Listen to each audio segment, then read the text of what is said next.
பழனியில் 100 கோடி ரூபாய் மதிப்பிலான நில முறைகேடு வழக்கு குறித்து பத்திரப்பதிவு நடைபெற்ற சார்பதிவாளர் அலுவலகத்தில் சிபிசிஐடி போலீசார் விசாரணை செய்து வருகின்றனர். இது தொடர்பான கூடுதல் தகவல்களை தருகிறார் எமது செய்தியாளர் பூபதி. முழு விவரங்கள் என்ன?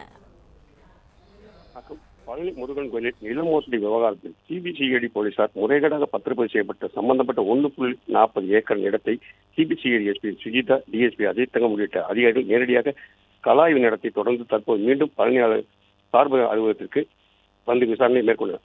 அதாவது பழனியில் அருள்மிகு தண்டாயுதபாணி கோயிலுக்கு சொந்தமான 100 கோடி மதிப்புள்ள நில மோசடி ஆவணங்களின் மூலம் முறைகேடாக பத்திரப்பதிவு செய்யப்பட்ட விவகாரத்தில் சிபிசிஐடி போலீசார் தொடர்ந்து 5வது நாளாக விசாரணை நடத்தி வருகின்றனர். வழக்கின் முக்கிய நகர்வாக முறைகேடாக பத்திரப்பதிவு செய்யப்பட்ட 1.40 ஏக்கர் இடத்துக்கு சிபிசிஐடி மாவட்ட கண்காணிப்பாளர் எஸ்பி சஜிதா, துணை கண்காணிப்பாளர் டிஎஸ்பி அஜய் தங்கம் உள்ளிட்ட 5க்கும் மேற்பட்ட அதிகாரி குழுவில் நேரில் கலாய்வு செய்து ஈடுபட்டனர்.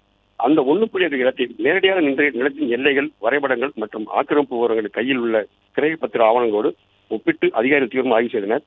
இந்த இட ஆய்வு முழுமையாக நிறைவேறதை தொடர்ந்து சிபிசிஐடி சஜிதா மற்றும் டிஎஸ்பி அஜய் தங்கம் தலைமையிலான அதிகாரிகள் குழுவினர் நேராக பழனி சார்பகத்திற்கு திரும்பினர். கலாய்வில் கிடைத்த தகவலின்படி அடிப்படையில் சார்பு அலுவலகத்திற்குள்ள கோப்புகளையும் அதிகாரிகளின் வாக்குமூலத்தையும் ஒப்பிட்டு சிபிசிஐடி விசாரணையை தீவிரமாக மேற்கொண்டுள்ளனர்.